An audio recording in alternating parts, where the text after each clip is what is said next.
आऊज़ुबिल्लाहि मिनश्शैतानिर्रजीम बिस्मिल्लाहिर्रहमानिर्रहीम। सबक नंबर 9। आज का हमारा जो सबक है वो सूरह बकरा की इब्तदाई 5 आयात के बारे में है। इस आयात को पढ़ने का मकसद ये है कि आप ये जान सकें कि अल्लाह के नेक बंदों की क्या सिफ़ात हैं, और फिर इसके बाद इनको पढ़ने के बाद आपको इनका मकसद समझ आ सके। सबसे पहले है हमारा तारुफ।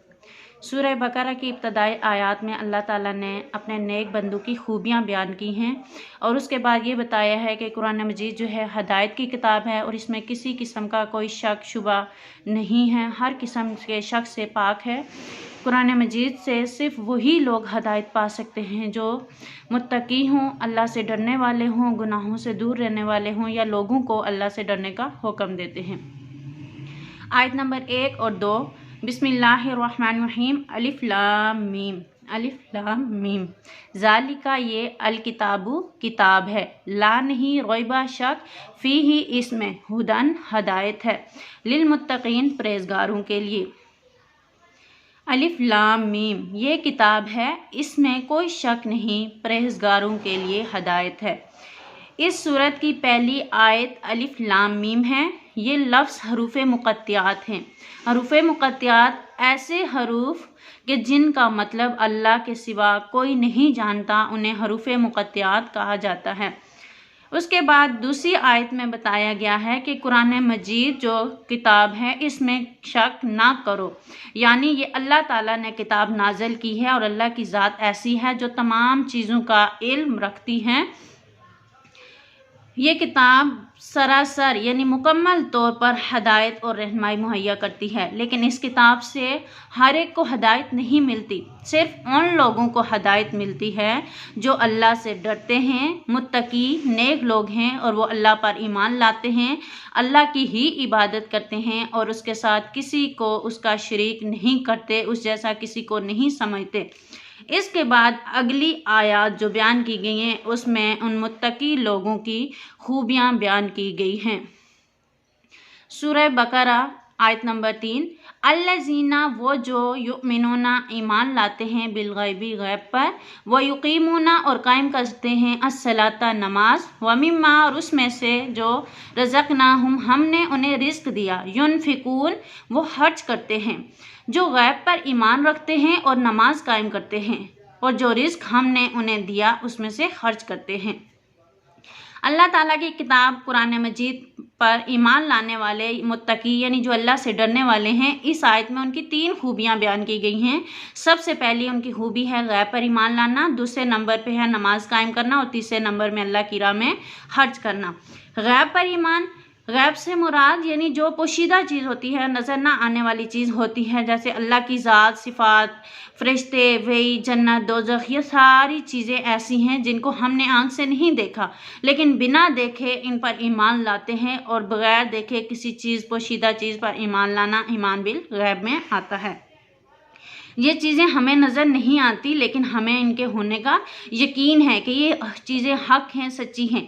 उसके बाद है नमाज कायम करना। जो मुत्तकी लोग होते हैं वो अपनी नमाज़ों की हिफाजत करते हैं, अपनी नमाज को वक्त पर अदा करते हैं, जमात के साथ अदा करते हैं। फिर नमाज के जो फ़राइज़ हैं जैसे क़याम, क़िरात, रुकू, सुजूद, इनको अच्छे तरीके से अदा करते हैं, इसमें किसी किस्म की कोताही नहीं करते। उसके बाद तीसरे नंबर पे उनकी जो खूबी है वो अल्लाह की राह में खर्च करना। वो अपना ज़रूरत से ज़्यादा माल, यानी जो उन्हें ये लगता है कि ये उनकी ज़रूरत से ज़्यादा माल है, उसको वो अल्लाह की राह में खर्च कर देते हैं, उसको वो अल्लाह की तरफ से इमानत समझते हैं उस माल को, तो वो उस माल को अल्लाह के गरीब बंदों में, फ़कीरों में, यतीमों में, मोहताज बंदों में, जो ज़रूरतमंद लोग होते हैं उनमें खर्च कर देते हैं। उसके बाद है आयत नंबर 4।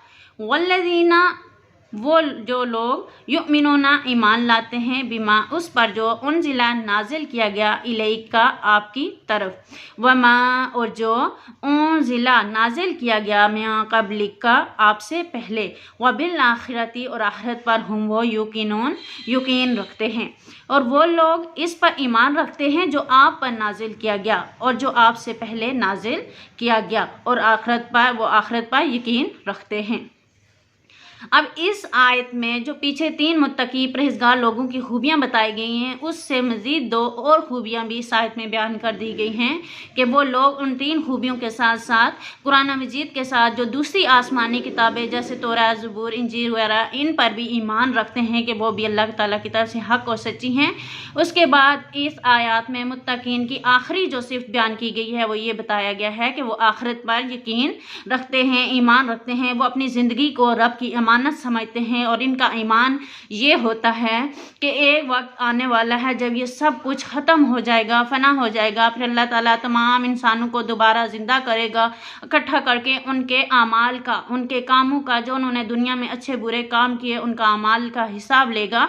कामयाब जो लोग जन्नत में जाएंगे वो कामयाब होने वाले होंगे, यानी अच्छे अमाल वाले, और जो लोग नाकाम होंगे, बुरे अमाल वाले होंगे, अल्लाह ताला उनको जहन्नम में फेंक देगा।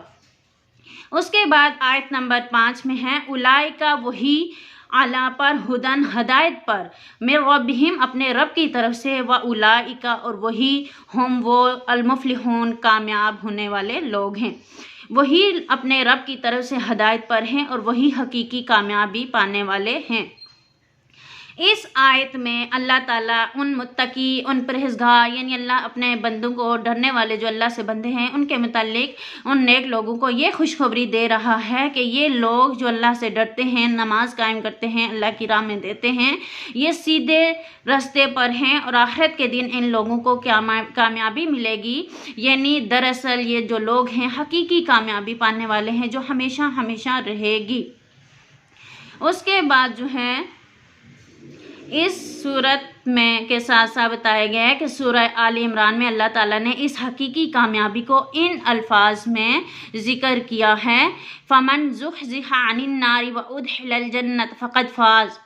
तर्जुमा, पास जो दोज़ख की आग से निकाल लिया गया और जन्नत में दाखिल कर दिया गया वही कामयाब है।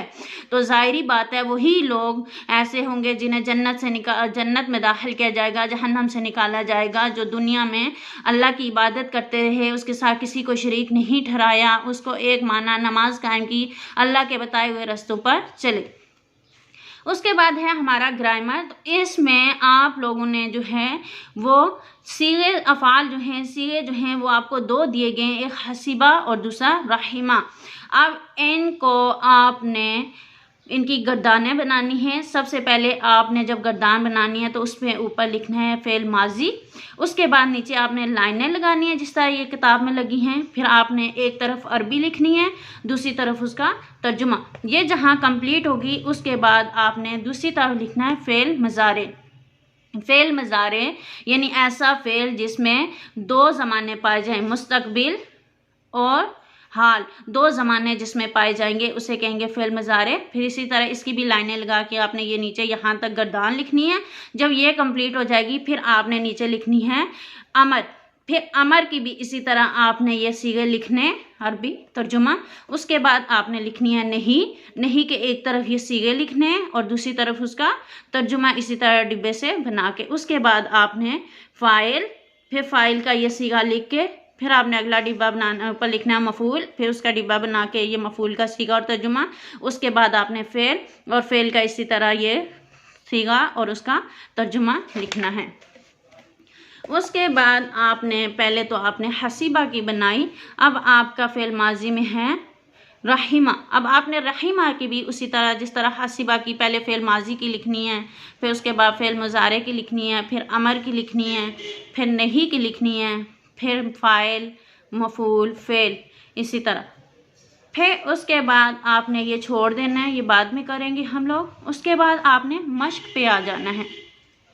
मश्क में आपको तफ़हीम में पहला है दुरुस्त जवाब पर टिक का निशान लगाएं। सबसे पहले नंबर पे है किन लोगों को कुरान किन लोगों को हदायत देता है। नंबर 1 पे लिखा है जो हदायत लेने की कोशिश करते हैं। नंबर 2 पे है जो हदायत पाने की उम्मीद करते हैं। नंबर 3 पे है जो हदायत पाने की ख्वाहिश करते हैं। आपने पहले पे टिक करना है जो हदायत लेने की कोशिश करते हैं। उसके बाद दूसरे नंबर पे है उन ज़िला का मतलब है, पढ़ लिया, नाजिल किया गया, याद किया गया।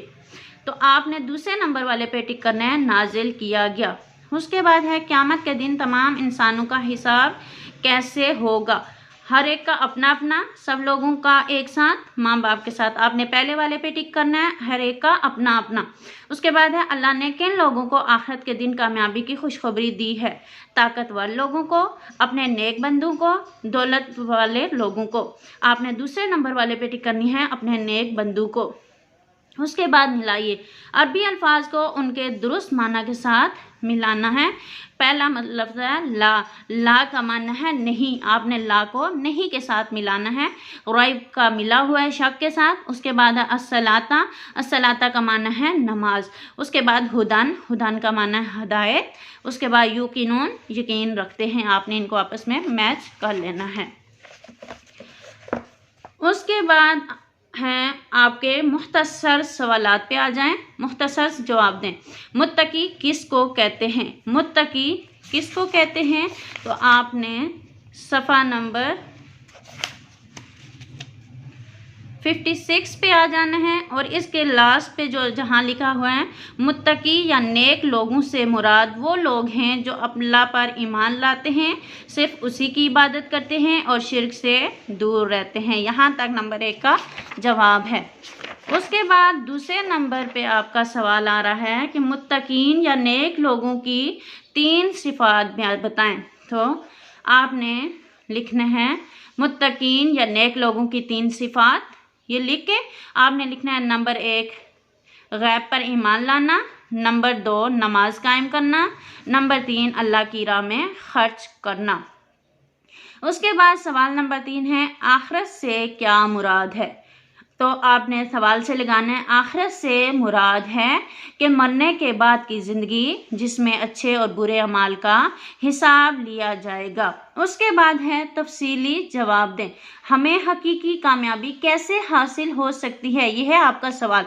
आपने बताना है कि हमें हकीकी कामयाबी हासिल हो सकती है इसके बारे में अल्लाह पर ईमान लाकर उसकी इबादत करें, गुनाहों से दूर रहें, अच्छे अमाल करें और मुत्तकी बन जाएं ताकि आखिरत में कामयाबी हासिल कर लें, क्योंकि हकीकी कामयाबी आखिरत की कामयाबी ही है जो हमेशा हमेशा के लिए है।